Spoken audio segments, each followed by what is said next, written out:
Hi everyone, welcome back to Mansi Mandla tarot and guidance. सो आज बारी है एक्वेरियस की, कुंभ राशि वालों की, and I will be telling them what they need to fix in 2026 to attract more abundance in their life. So let's start Aquarians. Let's see, देखते हैं किस पे काम करना है आपको। Okay, we have the card. Oh, let me show you the card. There is this girl और उसमें ऊपर लिखा हुआ है insecurities. Okay. So I would say this is a very blunt messages जो कुंभ राशि वाले हैं, एक्वेरियंस है उनके लिए, बिकॉज ये एक तरीके की ऐसी चीज़ नहीं है जो आप बहुत जल्दी से कैच कर लोगे एक्वेरियंस को लेके। दिस इज़ समथिंग जब आप उनके साथ बहुत टाइम बिताओगे एंड ये वही लोगों को पता होगी जो उनके बहुत क्लोज रहते हैं, करेक्ट। सो एक बहुत हिडन पैटर्न है जो वो रिवील कर रहा है, और आई थिंक 2026 में आपको इसी पे वर्क करना है, that is insecurities. And let me explain what. Aquarians का क्या सीन होता है, ये दिखाते हैं कि इनको कोई फ़र्क नहीं पड़ता, अरे मुझे कोई फ़र्क नहीं पड़ता, इस तरीके से होते हैं। अपने आप को बहुत कॉन्फिडेंट दिखाते हैं, ऐसा सोचते हैं कि हमें किसी की नीड नहीं है, अब ये होगा तो भी ठीक है, नहीं है तो अरे जाने दो, हमें कोई ज़रूरत नहीं है। इस तरीके का थोड़ा सा ये शो करते हैं।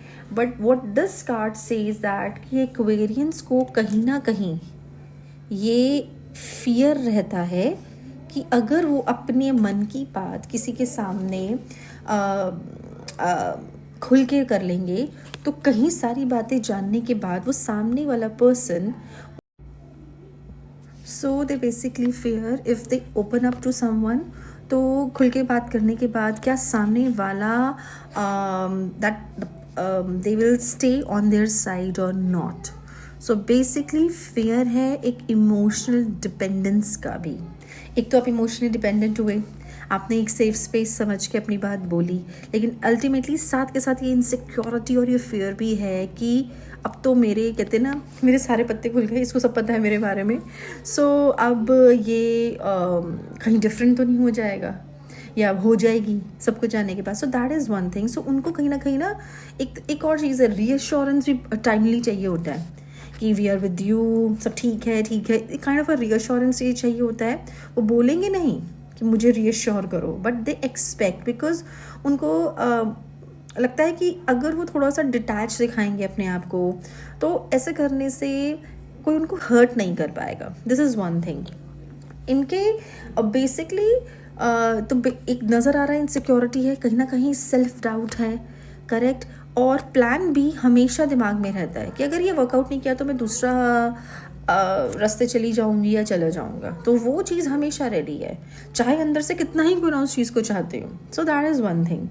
तो but I want to tell all Aquarians कि जब तक आप इमोशनली फील सेफ नहीं करोगे ना, आपकी लाइफ में हर चीज़ अफेक्ट होगी, be it love, be it your growth, be it anything in your life. क्योंकि अबंडेंस जो है उसको चाहिए ट्रस्ट, उसको चाहिए स्टेबिलिटी, उसको चाहिए ओपननेस। अगर वो चीज़ नहीं है तो सब चीज़ें अफेक्टेड है। और अगर आप इमोशनली सेफ ही फील नहीं करते हो या अपने अंदर से आपके अंदर वो एक चीज़ है, तो that is creating a blockage, right. So for example, so most importantly करना क्या है एक्वेरियंस को, पहली चीज़ पिक इमोशनली सेफ पीपल, ठीक है। ऐसे कोई भी बॉन्ड जो आपकी इनसिक्योरिटी को, एंजाइटी को, या ये स्टेबल है, ये मटेरियलाइज होगा नहीं होगा, इस तरह की फीलिंग्स आपको देता है ना, तो वो आपकी इनसिक्योरिटी अल्टीमेटली बढ़ा रहा है। एंड वो आपकी लाइफ में क्या, लव में क्या, मनी में क्या, हर जगह पे वो इम्पैक्ट डाल रहा है या डाल रही है।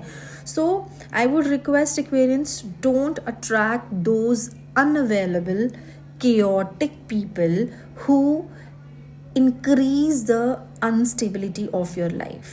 First, most important thing, choose the safe people जो काम है, कंसिस्टेंट है, और मोस्ट इम्पॉर्टेंटली इमोशनली ओपन है। क्योंकि तभी important thing, choose the safe people जो काम है, कंसिस्टेंट है और मोस्ट इम्पॉर्टेंटली इमोशनली ओपन है, क्योंकि तभी आप उनके साथ ओपन होगे, वो ब्लॉकेज को रिलीज करोगे और सेफ भी फील करोगे. Okay, so and second most important thing, stop testing people instead of trusting them. मतलब एग्जाम्पल, पुलिंग अवे टू सी कि ये मुझे चेस करता है या नहीं करती, ये मेरे पीछे आएगा नहीं आएगा. Stop doing that. ट्रस्ट ना, कोई वजह से आपका कोई रिश्ता या कोई चीज़ चल रही है, राइट, तो trust that thing and stop pretending that you don't care when you do. Again, one of the most important things. So the moment you choose emotional safety, abundance will flow naturally into your life, Aquarians. Okay.